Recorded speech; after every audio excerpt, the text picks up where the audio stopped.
Bagi bangsa ini kami berdiri dan membawa doa kami kepadamu. Sesuatu yang besar pasti terjadi dan mengubahkan negeri kami. Hanya namamu Tuhan ditinggikan atas seluruh bumi.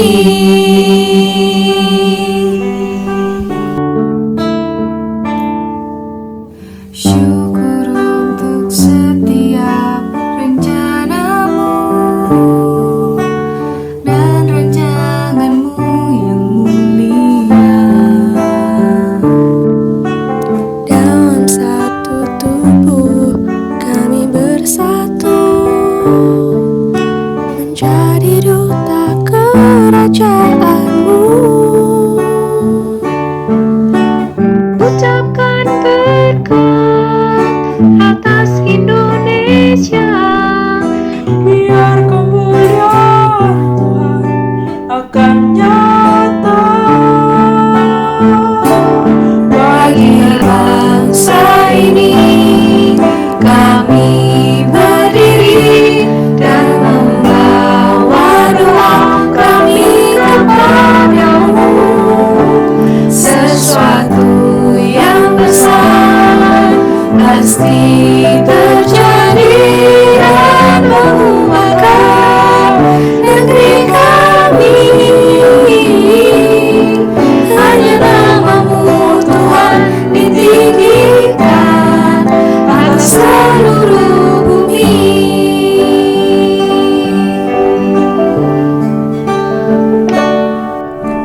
Kami rindu melihat Indonesia pulih dari semua problema, hidup dalam jalan kebenaran-Mu, pancarkan terang kemuliaan-Mu.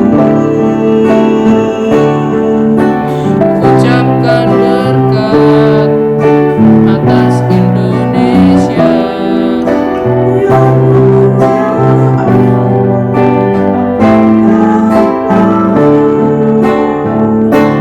Bagi bangsa ini kami berdiri dan membawa doa kami kepadamu.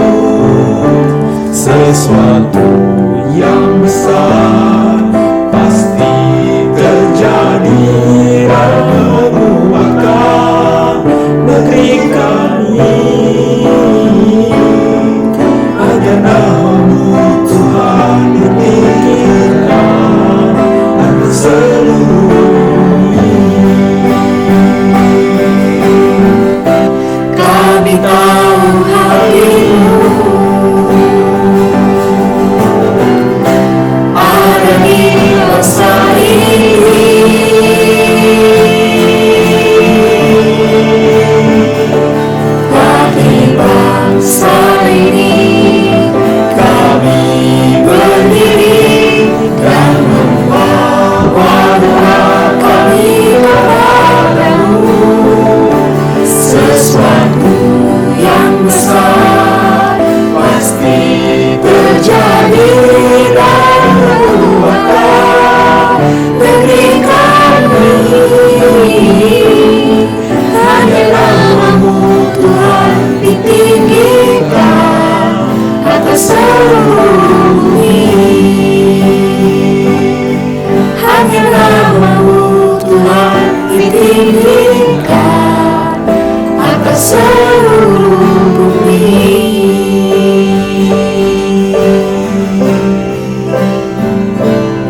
Salam sejahtera teman-teman muda sekalian. Hari ini kita akan bersama-sama belajar tentang bagaimana kita bisa bertumbuh dengan apa yang terjadi dalam kehidupan kita sehari-hari, yaitu dengan mengambil keputusan. Mari sebelumnya kita berdoa terlebih dahulu. Bapa kami yang di surga, terima kasih Engkau begitu mengasihi kami, sehingga Engkau mau kami semakin hari semakin berubah, semakin hari semakin baik, dan semakin hari semakin memuliakan Engkau. Pada saat ini, kami hendak bersama-sama memikirkan bagaimana kami boleh bertumbuh di dalam keadaan hidup kami sehari-hari, khususnya di dalam mengambil keputusan. Tuhan yang menolong kami agar kami boleh mengerti. Kami memohon dalam nama Tuhan Yesus Kristus. Amin. Kaum muda sekalian, kita sudah mengetahui bahwa Tuhan itu mengasihi semua orang. Tuhan tidak membeda-bedakan. Siapapun juga akan Tuhan kasihi. Tuhan mau menerima anak kecil sampai orang dewasa, orang tua sekalipun. Tuhan mau menerima orang yang miskin maupun orang yang kaya. Semua diterima oleh Tuhan. Namun, Max Lucado dalam bukunya Just Like Jesus mengatakan, Tuhan menerima kita apa adanya, tetapi Dia tidak akan membiarkan kita seadanya.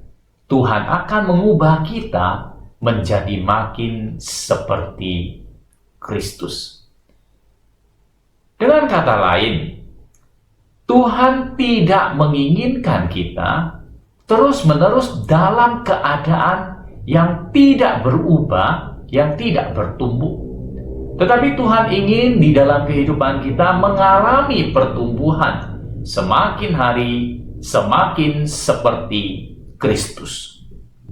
Teman-teman muda, Tuhan memberikan alat atau sarana-sarana sehingga kita boleh bertumbuh.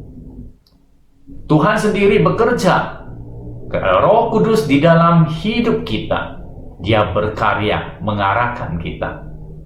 Dan Tuhan juga ingin kita bertumbuh melalui disiplin diri kita.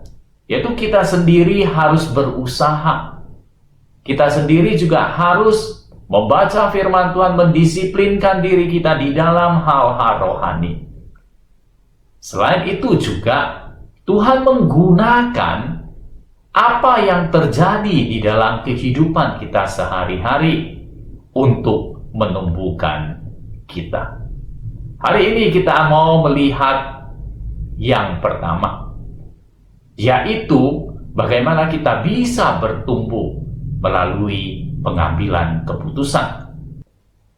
Hal ini merupakan sesuatu yang sering terjadi di dalam kehidupan kita, bukan? Kita selalu diminta untuk mengambil keputusan. Bagaimana cara kita menentukan pilihan atau menentukan keputusan kita? Saya ingat bahwa adik-adik pernah gak melihat tentang cap cip cup?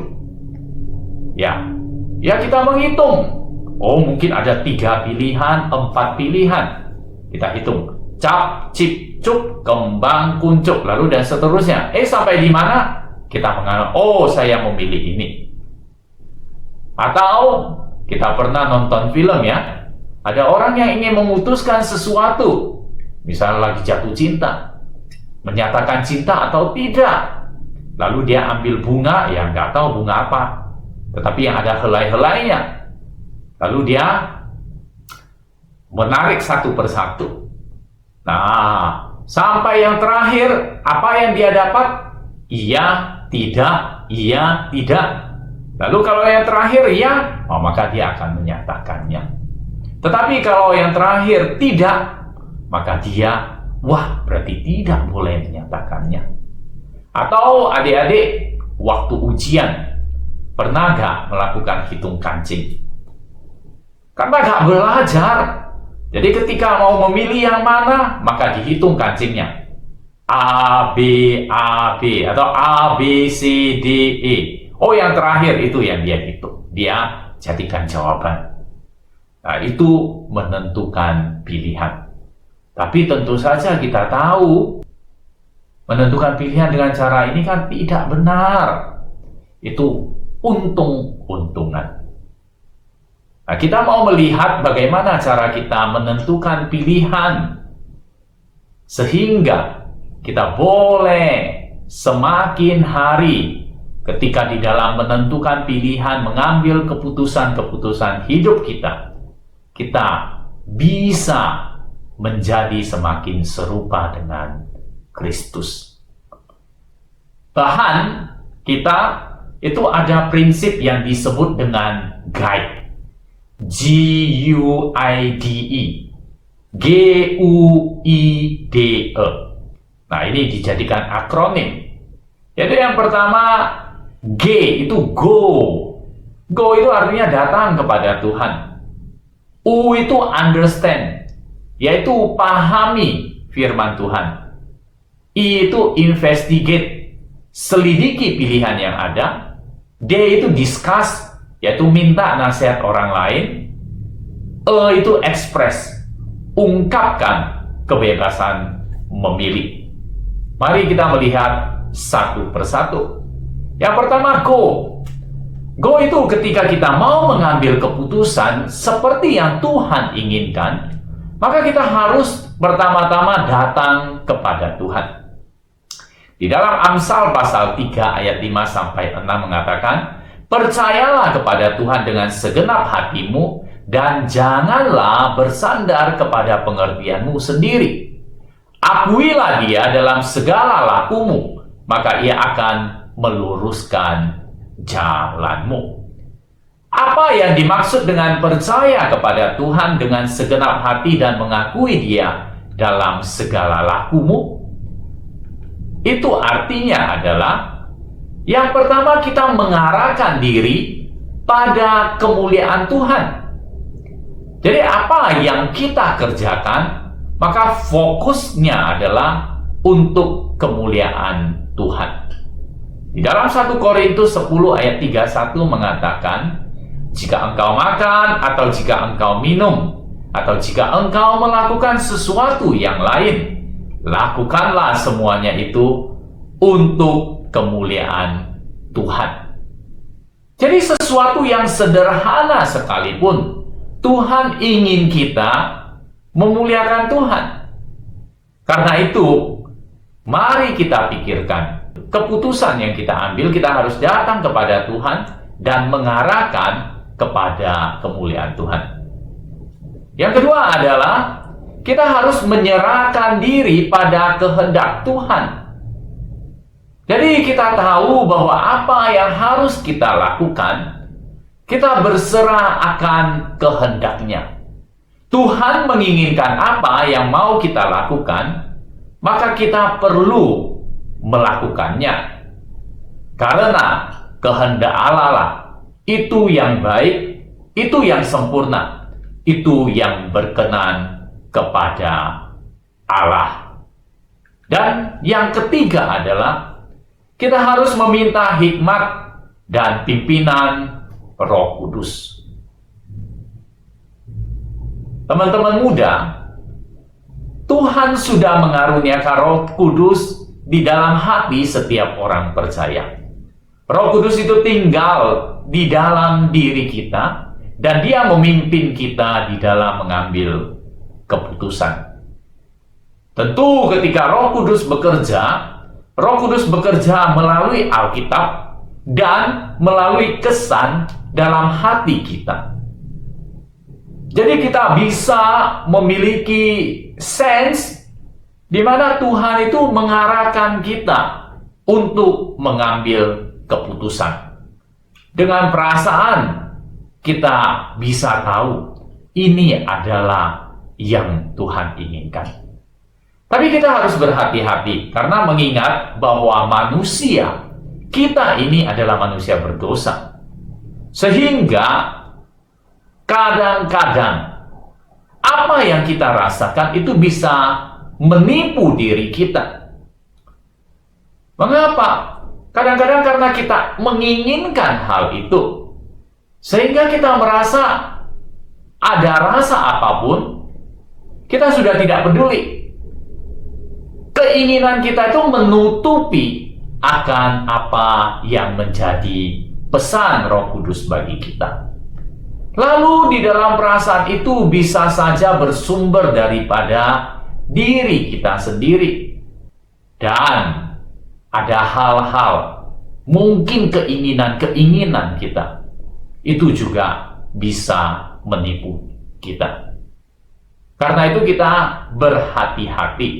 Kita harus terus dimurnikan. Berdasarkan apa? Firman Tuhan.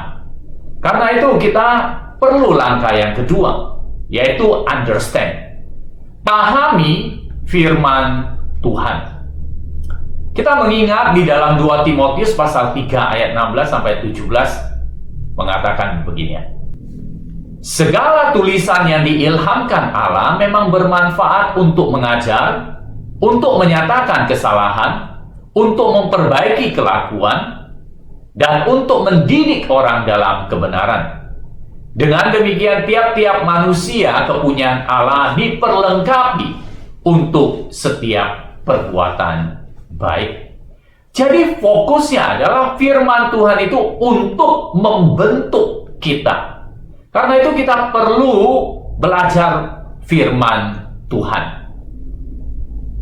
Firman Tuhan itu banyak sekali mengajar kita. Dengan membaca firman Tuhan kita tahu apa yang harus dilakukan dan apa yang tidak boleh dilakukan. Tetapi adik-adik, kadang-kadang kita juga bertanya-tanya, bukan? Bagaimana dengan hal-hal yang tidak kita ketahui? Memang kalau kita mengatakan tentang apakah kita boleh bercerai atau tidak, firman Tuhan jelas sekali mengatakan, mengajar kita bahwa pernikahan itu adalah perjanjian seumur hidup. Lalu tentu jawabannya mudah, tidak boleh bercerai. Demikian juga ketika ditanya, apakah boleh kita mengambil teman hidup atau pasangan hidup kita dari orang yang tidak seiman? Jelas sekali firman Tuhan juga jelas mengatakan kita tidak boleh mencari pasangan yang tidak seimbang dengan orang yang tidak percaya. Tetapi ada hal yang tidak jelas langsung dinyatakan oleh Alkitab. Seperti apa? Mungkin kita berpikir, acara TV mana sih yang boleh saya nonton? Atau kita mengatakan, pada saat ini sedang liburan, apa sih yang mau saya lakukan? Atau kita bergumul, memikirkan, beli apa ini? Mau beli A atau beli B? Hal-hal ini kadang-kadang tidak jelas, karena Alkitab tidak langsung menuliskan pilihan-pilihan tersebut. Memang, betul. Tetapi mari kita gunakan prinsip-prinsip di dalam Alkitab. Mari kita melihat prinsip-prinsip itu satu persatu. Yang pertama, mari kita melihat prinsip perilaku Kristiani terlebih dahulu.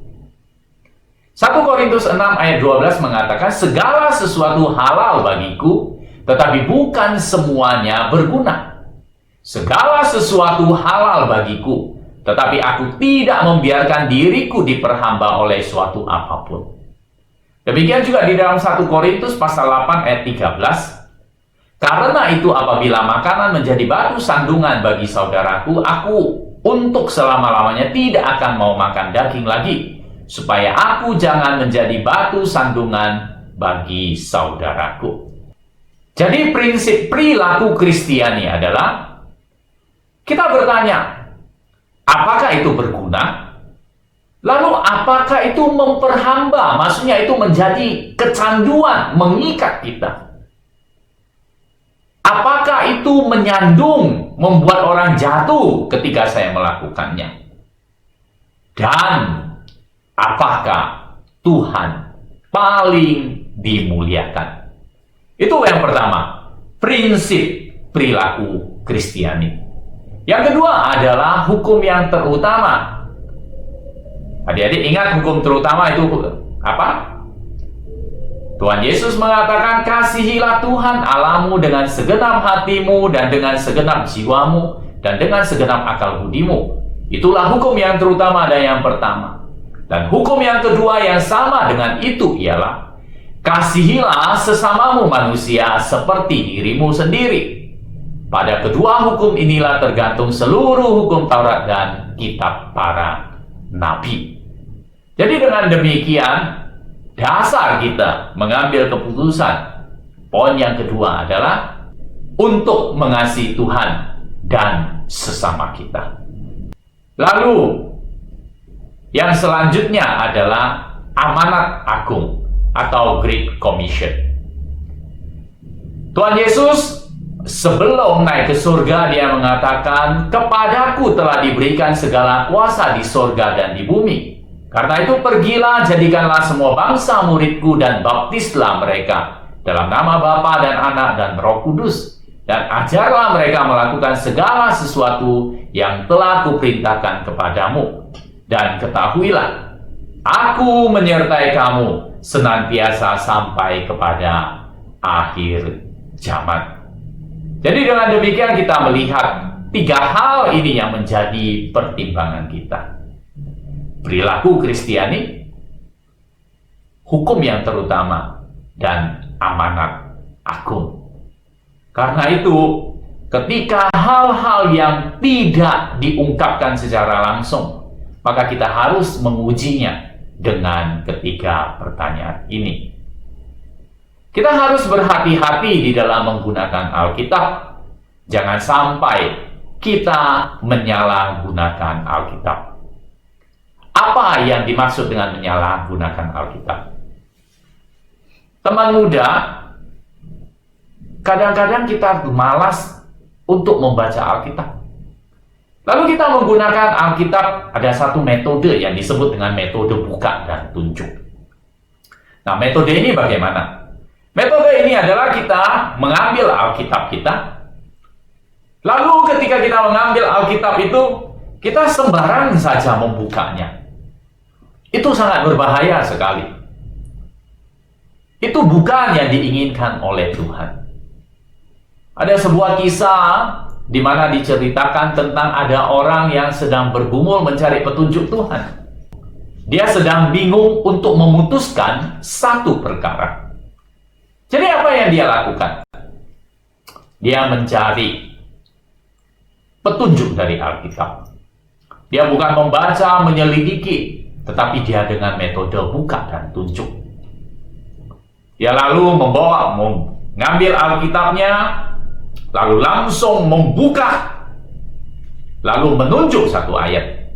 Rupanya yang terbuka itu adalah Matius pasal 27 ayat 5.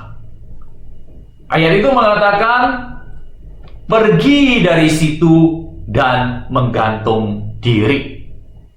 Dia terkejut. Kok ayat itu mengatakan pergi dan menggantung diri? Teman-teman muda, ayat itu rupanya adalah menceritakan tentang Yudas yang pergi menggantung diri. Dia gak mungkin. Lalu dia tutup kembali Alkitabnya. Dia bilang, coba sekali lagi.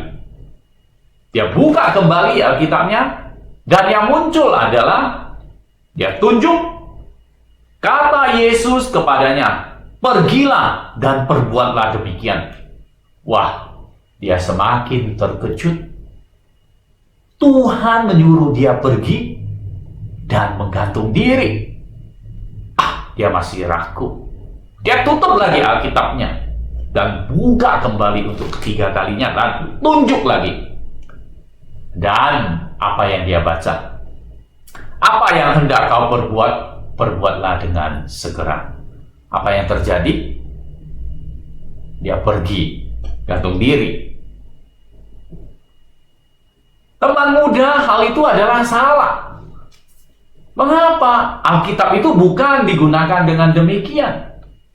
Alkitab itu bukan juga sebagai alat untuk ramalan Kristen. Kita mencari, lalu kita melihat, oh ini menunjukkan ini, mengajarkan ini. Ramalan-ramalan, oh begini. Bukan itu. Atau kita menyalahgunakan Alkitab dengan mencomot Alkitab tanpa mempedulikan ceritanya, konteksnya. Seperti tadi, tentang dia keluar lalu menggantung diri. Itu bukan perintah Alkitab, tetapi itu menceritakan apa yang terjadi dengan Yudas. Pada saat itu, Yudas menyesal karena sudah menjual Tuhan Yesus, sehingga dia pergi menggantung diri. Bukan perintah untuk kita keluar dan menggantung diri. Kita juga tidak boleh menyalahgunakan Alkitab dengan menambah atau mengurangi pesan Alkitab. Atau kita memperlakukan pesan yang ditujukan pada orang lain bagi diri kita sendiri. Itu tentang kita harus memahami firman Tuhan. Lalu yang ketiga adalah kita perlu menyelidiki pilihan-pilihan yang ada. Pilihan apa yang ada yang bisa menjadi alternatif kita. Ada kisah dikatakan bahwa ada seorang yang sedang berenang di laut. Lalu tiba-tiba muncul seekor ikan hiu yang cukup besar. Lalu pada saat itu, apa yang akan Anda lakukan bila sirip ikan hiu itu bergerak menuju saudara? Tentu kita punya pilihan, bukan? Mungkin kita bisa mengatakan, ya biarkan saja dia berenang, saya juga berenang, kita sama-sama berenang. Atau kita mengatakan, wah saya ini kuat, lalu saya berenang ke arah ikan hiu itu dan mencoba membunuhnya dengan tangan kosong. Lalu atau saya katakan, wah saya mau mencoba menjinakkan ikan hiu itu dan berenang bersama-sama dengan dia. Atau kita berusaha berenang menuju ke pantai dan tidak menarik perhatiannya. Tentu semua pilihan tersebut ada resikonya. Ada pilihan-pilihan yang kelihatannya tidak bijaksana, bukan? Ketika kita melihat apa yang ada, alternatif yang ada, tentu kita juga harus mempertimbangkan konsekuensi-konsekuensi yang akan kita terima. Karena itu, ketika kita membuat keputusan, kita perlu menyelidiki alternatif atau pilihan yang ada. Lalu kita mempertimbangkan kemampuan kita atau kelemahan serta kebutuhan kita. Dan harus juga memikirkan pengaruh dari suatu pilihan terhadap kerohanian kita. Lalu yang keempat adalah setelah membuat pilihan, maka kita harus berdiskusi. Kita harus meminta nasihat orang lain. Ketika kita berada di daerah yang tidak kita kenal, maka itu bisa membingungkan. Nah, supaya kita tidak bingung, maka kita perlu bantuan atau nasihat orang lain. Wah, sekarang mungkin katanya mudah, pakai Google saja, Google Map atau Waze. Tapi jangan salah, kadang-kadang Waze dan Google Map itu juga bisa menyesatkan kita. Atau ketika tidak ada signal, kita akan kebingungan. Apa yang harus kita lakukan? Harus tanya kepada orang lain. Perlu sekali kita meminta nasihat-nasihat orang-orang di sekeliling kita. Tipsnya adalah kita perlu mencari nasihat orang yang peka terhadap hal-hal rohani. Jangan meminta nasihat kepada orang-orang yang tidak peka atau tidak menguasai akan bidang tersebut. Lalu carilah nasihat dengan ketundukan pada Tuhan yang bekerja melalui otoritas yang Tuhan tempatkan di atas saudara. Ya, kita meminta nasihat mungkin sama orang tua kita, pembimbing rohani kita, dan lain-lain. Lalu ketika kita mencari nasihat, maka kita memiliki keterbukaan untuk dikoreksi, kemampuan memikirkan kembali pilihan-pilihan yang ada. Mungkin hal ini agak sulit. Mengapa? Karena umumnya ketika kita menginginkan sesuatu, memutuskan sesuatu, kita ingin apa yang menjadi keinginan kita itulah yang diwujudkan. Sehingga kadang-kadang kita mencari nasihat, kita mencari orang-orang yang kira-kira setuju dengan kita, baru kita bertanya kepada dia. Tapi kalau kita tahu orang itu tidak setuju, maka kita tidak akan tanya kepada dia. Hal ini bukanlah sesuatu yang baik dan benar. Mengapa? Karena itu menunjukkan bahwa kita memang maunya diri kita sendiri. Kita tidak mencari kebenaran. Sebenarnya carilah pertimbangan-pertimbangan yang lain, mungkin yang berbeda, tentu dengan alasan-alasan yang tepat, bukan? Lalu yang kelima, yang terakhir adalah ekspresi. Mengungkapkan kebebasan memilih. Kaum muda sekalian, ada hal-hal yang sebenarnya simple di dalam kehidupan kita dengan mudah kita putuskan. Misalnya, kalau kita mau keluar, apakah di antara kita ada yang kebingungan mau pakai baju yang berwarna merah atau baju yang berwarna biru? Lalu kita berdoa, mohon Tuhan tunjukkan baju mana yang harus saya pakai. Lalu kita memikirkan lagi, menulis alternatif-alternatifnya. Kalau pakai baju merah nanti keluar ketemu sapi, diseruduk dan lain sebagainya. Atau pakai baju biru nanti jadinya terlalu menyolok dan lain sebagainya. Atau sampai-sampai kita meminta nasihat. Mama, Pak, baju mana yang paling bagus saya pakai? Hari ini saya pakai baju biru atau pakai baju merah? Apabila kita hidup dengan model demikian, maka tentu hidup kita akan tertekan dan penuh dengan kekhawatiran. Mari kita harus bisa membedakan. Ada hal-hal tertentu yang tidak perlu kita pertimbangkan sampai sejauh itu. Kita perlu menggunakan kebebasan kita di dalam ruang lingkup yang seharusnya. Bukan dalam segala hal, tetapi kita melihat ada hal-hal yang memang tidak ada efeknya.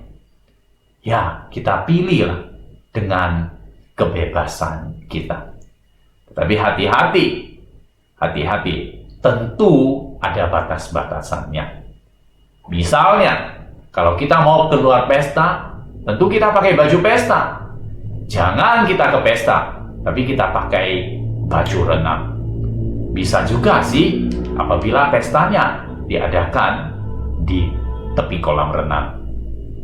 Maksud saya adalah ada hal-hal yang perlu, tetapi ada hal-hal yang tidak.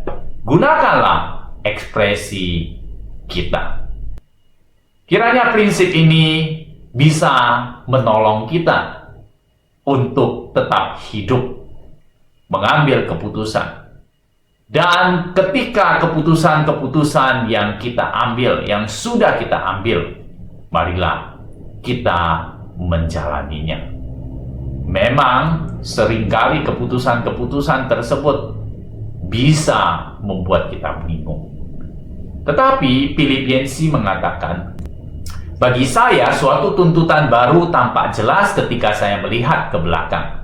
Setelah berbulan-bulan dan bertahun-tahun kemudian, pada saat saya mengambil keputusan, seringkali saya dipenuhi perasaan bingung dan tidak pasti. Sesungguhnya kebanyakan tuntunan Tuhan dalam hidup saya tidak terlalu kentara dan tidak langsung. Mari kita menjalaninya, terus bersandar kepada Tuhan. Lalu, bagaimana jika keputusan yang kita ambil itu buruk atau salah? J.I. Packer mengatakan, Alkitab menunjukkan sejumlah orang yang melakukan kesalahan besar terhadap kehendak Tuhan bagi mereka. Namun mereka diampuni dan dipulihkan. Jika Anda mengambil keputusan yang buruk, itu bukan akhir dari segala-galanya. Dia tidak akan meninggalkan, membiarkan Anda. Karena itu, lakukanlah apa yang menjadi bagian kita. Kita buat sebaik-baiknya di dalam pilihan-pilihan keputusan kita. Namun apabila kita gagal atau salah, ingat, Tuhan itu mengasihi. Kita boleh memohon ampun dan Tuhan akan memulihkan kita. Mari kita berdoa. Tuhan, ajar kami untuk semakin dewasa. Ajar kami untuk boleh terus dekat dengan Engkau. Belajar firman-Mu, tunduk di bawah Roh Kudus. Serta kami mau menggunakan segala sesuatu yang ada untuk boleh bertumbuh, sehingga semakin hari kami semakin tahu apa yang menjadi kehendak Tuhan. Dan biarlah itu yang menjadi pilihan kami. Kami berdoa, memohon dalam nama Tuhan Yesus Kristus. Amin. Selamat bergumul, selamat bertumbuh di dalam mengambil keputusan. Tuhan memberkati kita. Amin.